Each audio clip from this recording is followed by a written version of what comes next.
For context, my childhood was like something out of a nightmare. When I was 8, my mom brought Otis into our lives, and everything shifted in an instant. She wasn't exactly a stellar parent before, but with Otis, she transformed into someone unrecognizable. He was domineering and volatile, with a temper that could erupt without warning. And she didn't just tolerate it, she enabled it. Worse, she joined in. I was expected to fade into the background, unseen and unheard. If I dared make a sound while Otis was unwinding with a drink, both of them would yell at me until I shrank into myself. If I didn't clean something precisely to Otis's standards, my mom would berate me, calling me useless, a burden, a regret. She'd say her life would have been better without me, that I'd wrecked everything.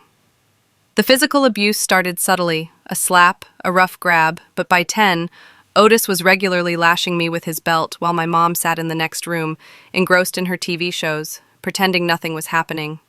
If I cried afterward, she'd tell me to stop exaggerating, and that I'd brought it on myself by upsetting him.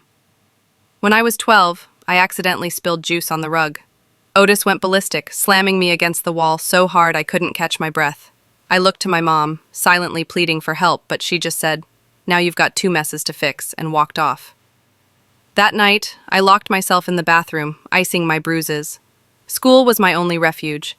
Teachers occasionally noticed marks and asked questions, but fear kept me silent.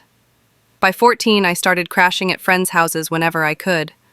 My friend Lisa's mom would give me this sad, knowing look, but never pressed me to open up. At 16, Otis fractured my wrist. I told the ER doctor I'd fallen off my bike, and my mom stood there, nodding along, her grip on my shoulder in the car, a clear warning to stay quiet. That night, I overheard them arguing about the hospital costs for that ungrateful kid. That's when I started plotting my escape. I got a job at a local cafe, stashing every cent in a secret bank account. On my 16th birthday, my mom briefly seemed almost human. I can't tell you what happened next in the short video. The full story and channel link below.